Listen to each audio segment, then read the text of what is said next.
Like a great chef who has a step-by-step recipe or plan for making a great dish, the Radial of Learning is a step-by-step recipe, a plan to help you succeed with your studies.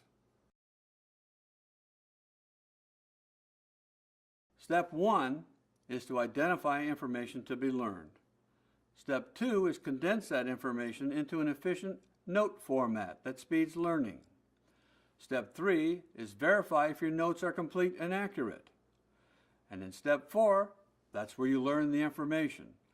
How do you know if you've learned the information? You go on to Step 5 and self-test to find out what you have and have not yet learned before you take a test.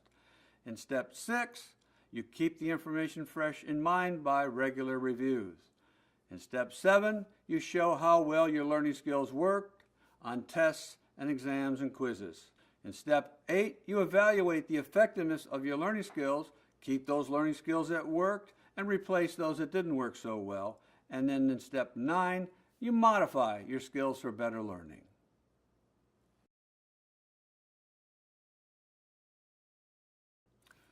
In summary then, a great way to increase your grades is to use the steps in the Radial of Learning.